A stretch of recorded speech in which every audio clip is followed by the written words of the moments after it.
स्वागत है। इस वीडियो में मैं सॉल्व करने वाली हूँ जेई मेंस के रीसेंट पेपर के 25 जुलाई के कुछ मैथ्स के क्वेश्चंस, जो कि मैंने यहाँ पर ऑलरेडी स्क्रीन पर डिस्प्ले किए हुए हैं। ठीक है, so without any further delay let's start. So सबसे पहले तो हमें पहला क्वेश्चन दिया गया है और इस क्वेश्चन में हमको बताया है कि equation of the plane containing the straight line, और हमें स्ट्रेट लाइन का इक्वेशन दिया है and that particular plane is perpendicular to another plane and that plane has two lines and उसका स्ट्रेट लाइन इक्वेशन हमको दिया है। तो मैंने एक प्लेन वन, जैसे कि आप देख सकते हैं स्प्लिट स्क्रीन में, मैंने ऑलरेडी प्लेन वन का इक्वेशन लिखा है और वो प्लेन वन का जो लाइन है उसका इक्वेशन मैंने लिखा है, और मैंने प्लेन टू का इक्वेशन लिखा है और उसमें जो दो लाइंस है उसके इक्वेशंस लिखे हैं। सो अभी जो प्लेन टू है उसको जो परपेंडिकुलर वेक्टर होगा वो कुछ इस हिसाब से हम ये डिटर्मिनेंट सॉल्व करके फाइंड कर सकते हैं। तो हमें जो ये वेक्टर मिला वो उस लाइन का हमें वेक्टर मिला। ठीक है, सो इस हिसाब से हमें तो फिर 8a-b-10c इज इक्वल्स टू 0 वो एक वेक्टर हुआ। और दूसरा फर्स्ट प्लेन का जो हम वेक्टर कंसिडर कर सकते हैं वो हम उसके इक्वेशन से दूसरा वेक्टर हम कंसिडर कर सकते हैं, तो वो होगा 2a+3b+4c इक्वल्स टू 0। और दोस्तों अगर हमें प्लेन का इक्वेशन चाहिए तो हमें इस हिसाब से डिटर्मिनेंट सॉल्व करना पड़ेगा, जो कि मैंने यहाँ पर किया है, जिसकी हेल्प से मुझे ए बी सी की वैल्यूज मिलेगी और उसको मैं प्लेन इक्वेशन में अगर सब्स्टिट्यूट कर दूं तो मुझे कुछ ये आंसर मिलेगा जो मैंने यहाँ पे लिखा हुआ है।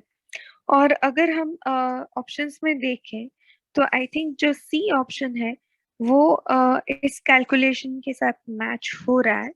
तो हेंस दोस्तों इस क्वेश्चन का आंसर रहेगा सी, एंड जो हमने जो जिसका सॉल्यूशन मैंने ऑलरेडी लिखा हुआ है। दोस्तों अब चलते हैं हम नेक्स्ट क्वेश्चन की ओर, जो कि डिफरेंशियल इक्वेशन का क्वेश्चन है। दोस्तों इसमें जैसे कि हम देख सकते हैं हमको जो डिफरेंशियल इक्वेशन हमको दिया गया है तो वो यहाँ पर कुछ इस हिसाब से मैं फ्लैश कर रही हूँ। हमें ये डिफरेंशियल इक्वेशन दिया गया है, तो इसमें हमारा जनरल सॉल्यूशन कौन सा होगा वो हमें फाइंड आउट करना है। दोस्तों मैंने इसको ऑलरेडी काफी ज्यादा मैंने सॉल्व करके रखा है इस वीडियो को शुरू करने से पहले। यहाँ पर मैंने वाई स्क्वायर को सपोज किया है और मैंने इस इक्वेशन में रख दिया है, और मैंने अपॉन टू रख दी। फिर मैंने टर्म है उसको मैंने राइट हैंड साइड ले लिया और मुझे ये मिल गया, और फिर ये जो टू है वो लेफ्ट हैंड साइड यहाँ पर मल्टीप्लाई हो गया। फिर मैंने D T upon D x को सब्जेक्ट बना लिया तो मुझे उसके सामने ये वैल्यू मिल रही है। और अब मैं टी अपॉन एक्स को अगर वी सपोज करती हूँ तो T is equals to X V रहेगा, और हमें इसके ऊपर से D T upon D X मिलेगा जो कि ये है, और उसको मैंने ये ऊपर वाले इक्वेशन में D T upon D x के जगह पे मैंने ये पूरा वैल्यू यहाँ पर सब्स्टिट्यूट कर दिया है। अभी मैंने v को लेफ्ट हैंड साइड ले लिया यहाँ पर, और मैंने इस पूरे लेफ्ट हैंड साइड को मैंने सॉल्व किया। तो दोस्तों अब यहाँ से सॉल्व करना बाकी है, तो आइए सॉल्व करते हैं। तो होगा कुछ इस तरह से।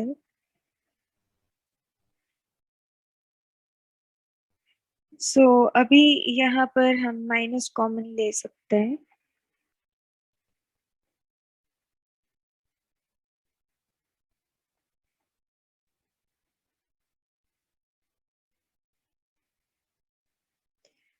इसे अब हम फैक्टराइज करेंगे।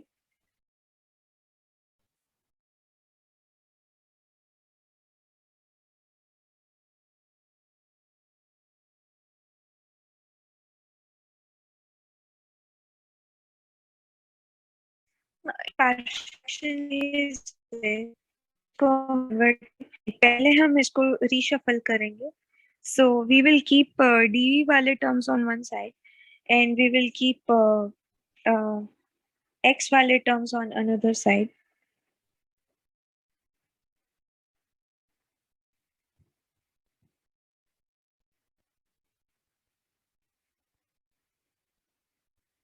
So दोस्तों अब हम इसे सॉल्व करेंगे यूजिंग पार्शियल फ्रैक्शंस.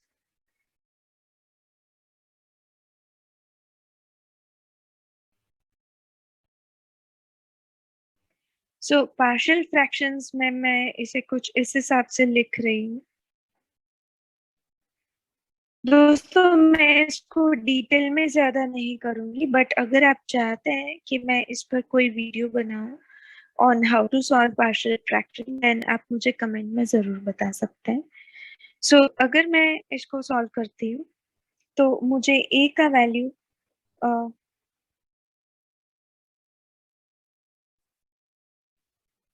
वैल्यू मुझे 4 मिल रहा है और b का वैल्यू -3 मिल रहा है.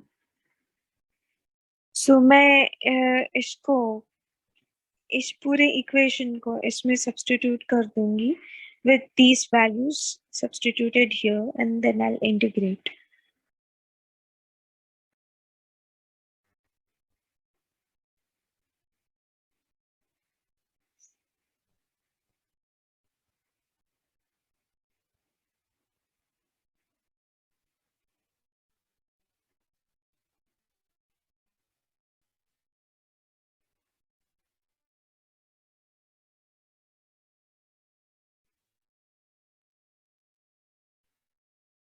Integrate करेंगे.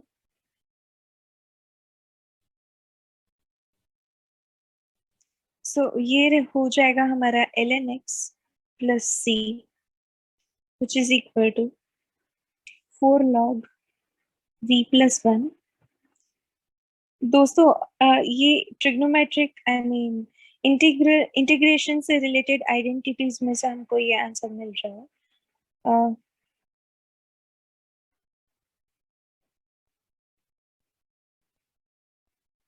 सो इसे हम फर्दर सिंप्लीफाई करेंगे.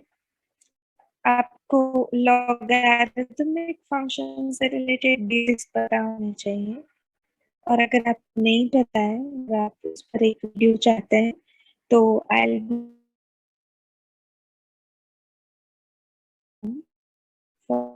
उसके बाद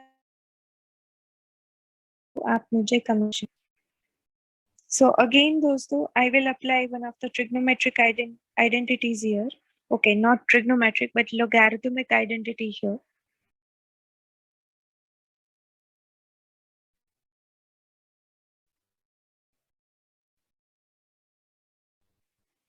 बट हमको v का वैल्यू t अपॉन x था और t को हमने y² अज्यूम किया था, तो हम वो सब कुछ यहाँ पर सब्स्टिट्यूट करेंगे तो वो हो जाएगा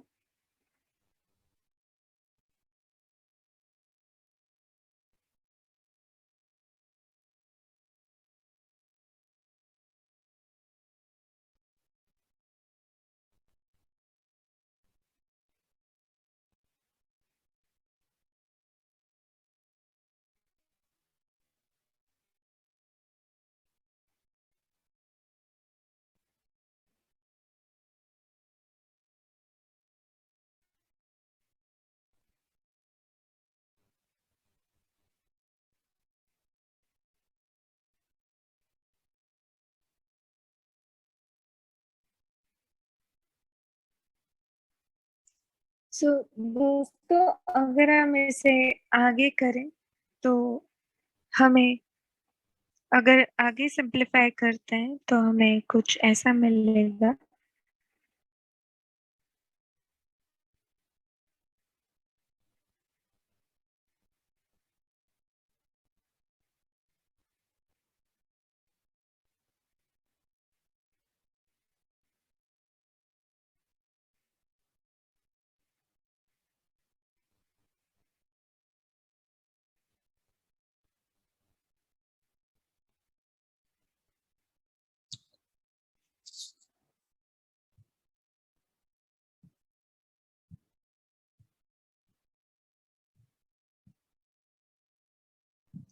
तो दोस्तों हम अब एक शॉर्ट हिंट लगाते हैं एंड लेट्स सी कि हमें ऑप्शंस में क्या दिए हैं। और अगर इसमें हम भी आंसर देखें, हमने जो कैलकुलेट किया है उसको अगर हम ध्यान से देखें तो हमारा आंसर कुछ इस हिसाब से आ रहा है जो कि आप देख सकते हैं।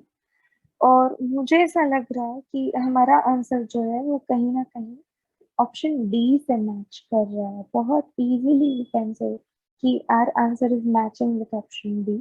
सो दोस्तों, हेंस हमने इस क्वेश्चन का आंसर ऑलरेडी हमने अभी फाइंड कर लिया है। सो इस क्वेश्चन का आंसर रहेगा डी। ठीक है, अब मैं आगे सॉल्व करूंगी कि हमें एक डायग्राम दिया गया है। सो उसकी कंडीशंस कुछ दी गई है और उसका डायग्राम हमें यहाँ पर दिया गया है। Okay. So find the area subtended by the curve x square less than equal to y less than equal to maximum of x plus 2 and 4x plus 3. So दोस्तों इसको हम y is equals to x square suppose कर सकते हैं, y is equals to 4x plus 3 और y is equals to x plus 2 suppose कर सकते हैं। और उससे रिलेटेड डायग्राम यहाँ पर बना हुआ है। तो हमें उसका एरिया ढूंढना है कि उसका एरिया कितना होगा। सो दोस्तों हम इसे शुरू करते हैं। ठीक है। सो अब हम अगर आगे इसको सॉल्व करें तो ये होगा हमारा थर्ड क्वेश्चन।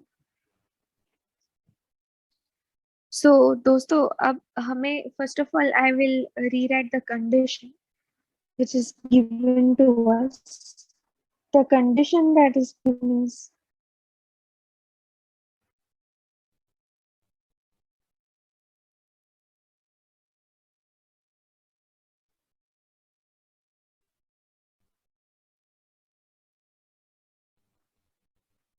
so ऐसा कुछ दिया है हमको।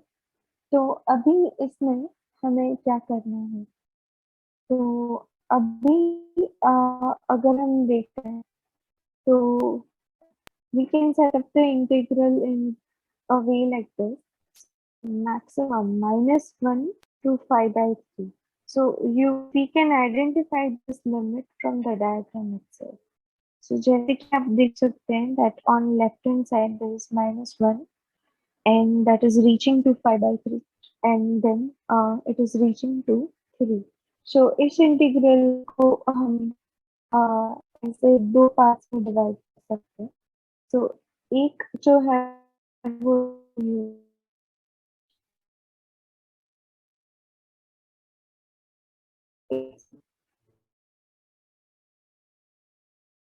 Plus 5 by 2 3।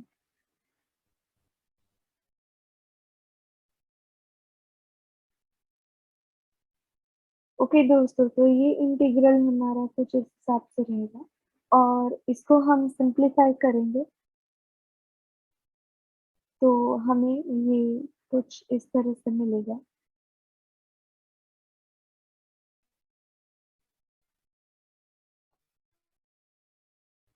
दोस्तों, आपको बेसिक इंटीग्रेशन आइडेंटिटीज के बारे में पता होना चाहिए एंड अगर आपको नहीं पता है तो आप मुझे कमेंट सेक्शन में बता सकते हैं।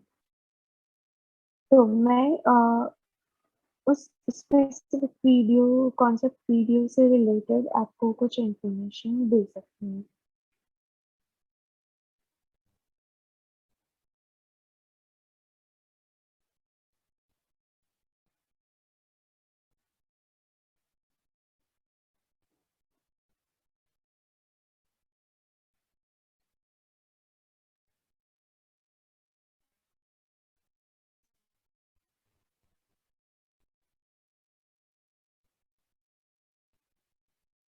सो दोस्तों, अगर हम इस इंटीग्रल को सिंप्लीफाई करें तो ये हमारा सबसे पहला टर्म होगा एक्स स्क्वायर अपॉन 2। हमारा सेकंड टर्म होगा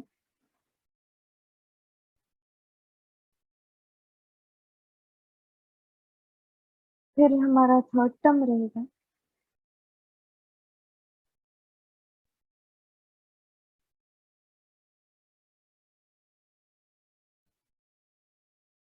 हमारा फोर्थ टर्म होगा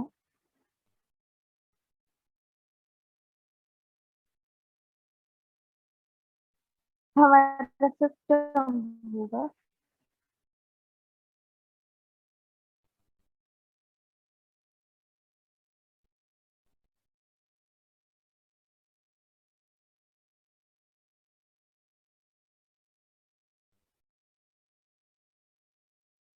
सो दोस्तों अगर हम इसे सिंप्लीफाई करते हैं तो हमें आंसर मिलेगा कौन, जो कि हमें यदि ऑप्शन अगर हम यहाँ पर, सो दोस्तों हमारा आंसर जो है वो रहेगा C, which is already given to. Okay, अब दोस्तों हम बढ़ते हैं फोर्थ क्वेश्चन की ओर। इसमें हमें दिया है a line with the slope greater than 1 passes through the point A 4, 3 and intersects the x minus y minus 2. तो already attached किया है under root 29/3. Then B also lies on the line. Which line? So दोस्तों हमें B का value जो है B it lies on which line? So उस line का हमें इक्वेशन ढूंढना है। ठीक है, सो हमें जिस हिसाब से ये वैल्यूज दी गई है लाइन सेगमेंट के लिए, तो हम उससे रिलेटेड वैल्यू इक्वेशन लेके हम इसे सॉल्व करेंगे। सो ये हमारा है थर्ड क्वेश्चन। सो x-4/cos थीटा हमारा जो पॉइंट है वो है 4, 3, तो इसको हम कुछ इस हिसाब से सॉल्व कर सकते हैं और उसका लेंथ हमें दिया है। So based on that we can find out this.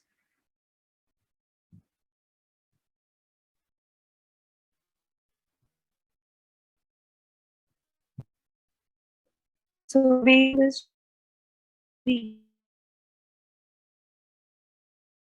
something like, similarly we can get the value of y as something like this, but अभी हमारे पास लाइन का इक्वेशन है ऑलरेडी, ये हमें ऑलरेडी क्वेश्चन में दिया है। So I'll put these x and y values in this equation.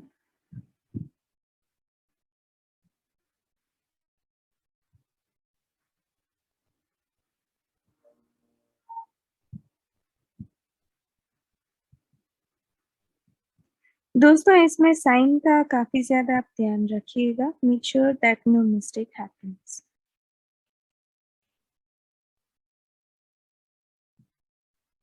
सो अगर हम इसे सिंप्लीफाई करते हैं then we get something like this.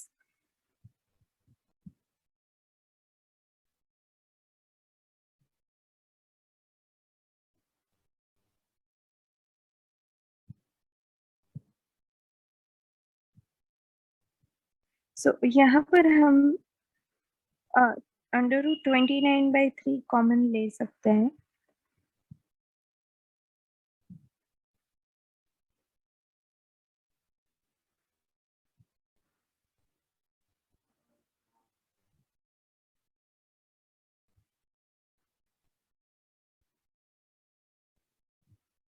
सो दोस्तों अगर हम स्क्वायरिंग करते हैं दोनों साइड्स तो हमें कुछ इस तरह से मिलेगा।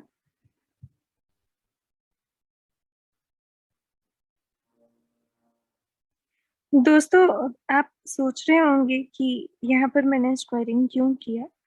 मैंने स्क्वायरिंग इसको सिंप्लीफाई करने के लिए किया है, सो दैट मुझे कोई वैल्यू मिले और मुझे आगे कुछ स्टेप करने के लिए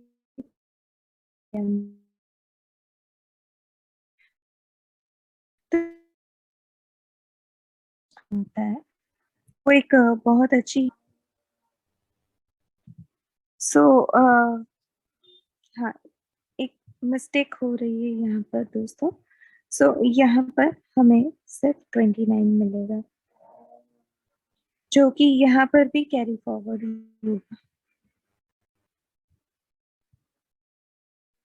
सो मैं इसको सब्जेक्ट फॉर्म में बना लूंगी 2 sin θ cos θ को। ओके, वापस मैंने एक मिस्टेक आइडेंटिफाई किया। सो ये यहाँ पर 9 रहेगा, ये भी 9 रहेगा, और यहाँ पर भी 9 रहेगा।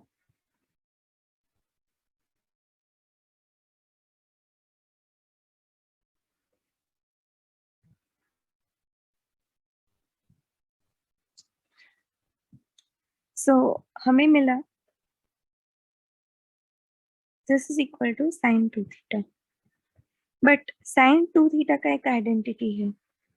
आई can write it as 2 tan theta upon 1 plus tan square theta.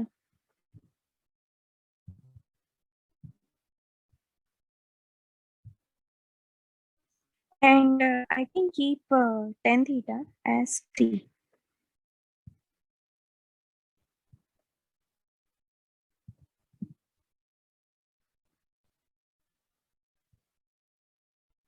So दोस्तों हम इसे सिंप्लीफाई करते हैं।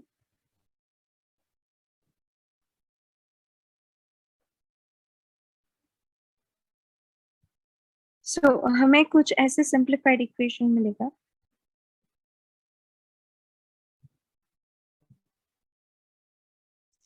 तो जब हम इसे फैक्टराइज करते हैं,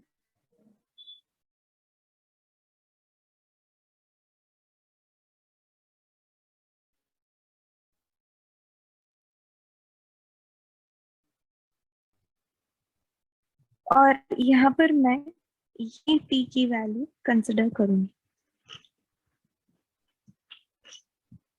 सो tan थीटा 5/2 होगा, तो sin थीटा 5/20 में cos थीटा 2/29 होगा। तो दोस्तों हमें sin cos थीटा की वैल्यू मिल चुकी है, और इस वैल्यू को मैं यहाँ पर सब्स्टिट्यूट करूंगी। जो हमारा x है और y है, तो यहाँ पर मैं वो वैल्यूज सब्स्टिट्यूट करूंगी, मुझे x और y मिलेंगे, और जो x की वैल्यू है उस वैल्यू करके डालूंगी।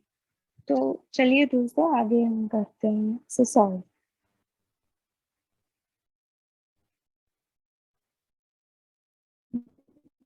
ओके, सो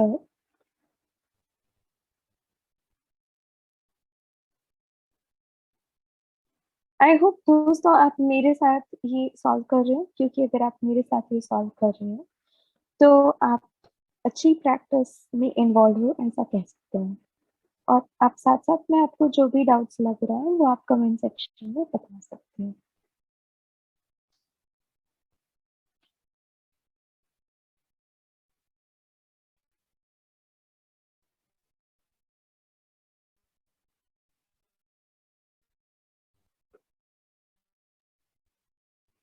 हम फाइंड करेंगे y का वैल्यू।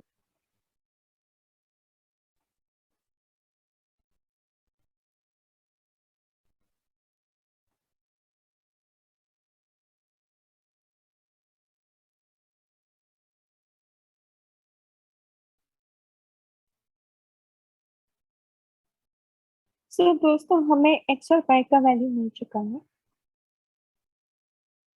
सो अब ये जो x और y का वैल्यू है, जो पॉइंट्स हमको मिले हैं, उसको हम ऑप्शंस में ट्रायल एंड एरर की हेल्प से हम पुट कर सकते हैं, और इसकी हेल्प से मुझे जो इक्वेशन मिल रहा है वो मुझे इक्वेशन सी मिल रहा है। And the right answer to this question is going to be equation C, that is x plus 2y is equals to 6. So I hope दोस्तों आपको ये क्वेश्चन का आंसर सॉल्यूशन समझ में आया। अब हम चलते हैं इस वीडियो के लास्ट क्वेश्चन की ओर। तो I will be कॉपिंग down the question, ये बहुत ही इजी क्वेश्चन है। तो आइए दोस्तों हम शुरू करते हैं। So I think this is the fifth question of the video.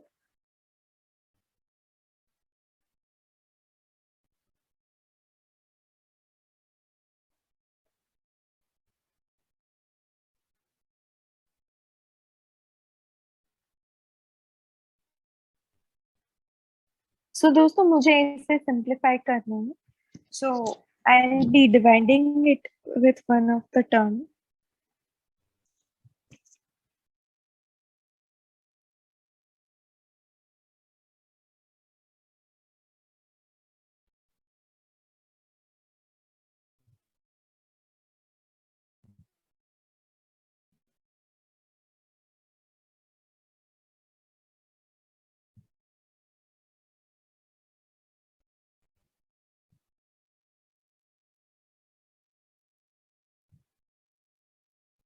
So I have divided this entire term with under root x square uh, plus x minus 1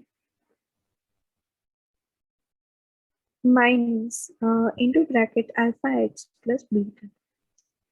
So दोस्तों ये टर्म और term दोनों को अगर हम मिक्स करें तो हमें कुछ ऐसा मिलेगा. This is based on the equation a square minus 3 minus 3. तो ये पूरा जो टर्म है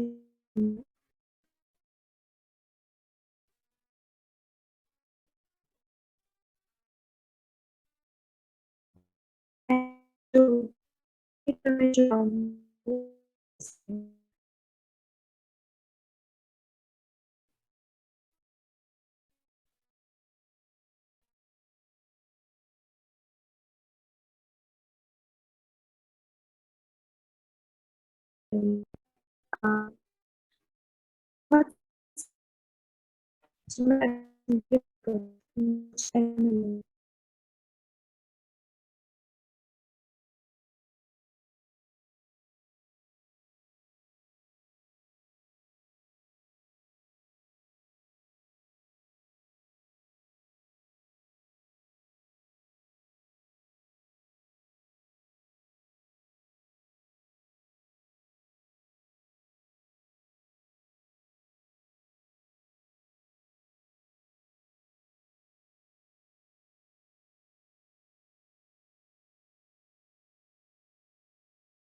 तो दोस्तों तो फिर मैंने अभी इसको आगे सॉल्व किया है और वहां पर मुझे ये कोएफिशिएंट ऑफ एक्स स्क्वायर जो कि अल्फा है और वो जो है मैं अज्यूम कर सकती हूँ कि 1 या -1 हो सकता है.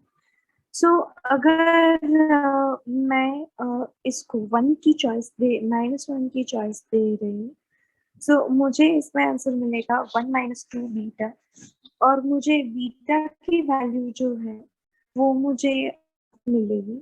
और अगर मैं जो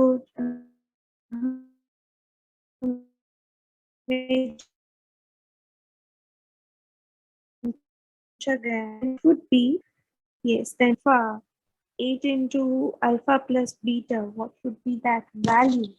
So if I want to find that out then I can find it out.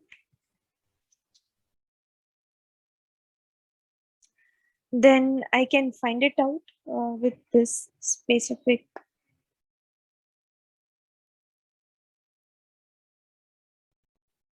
So in this specific manner as I have found out.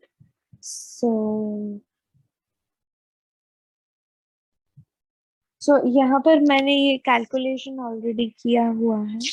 So मुझे आंसर इस क्वेश्चन का 4 मिल रहा है. मैं दोस्तों आपको इस वीडियो में इसके एग्जैक्ट स्टेप्स 1 to 1 कुछ स्टेप्स मैंने दिखाया है कुछ स्टेप्स नहीं दिखाए हैं मैंने डायरेक्टली किए हुए हैं. बट एनीवे आई होप अगर आपको ये वीडियो अच्छा लगा आई होप अगर आपको इस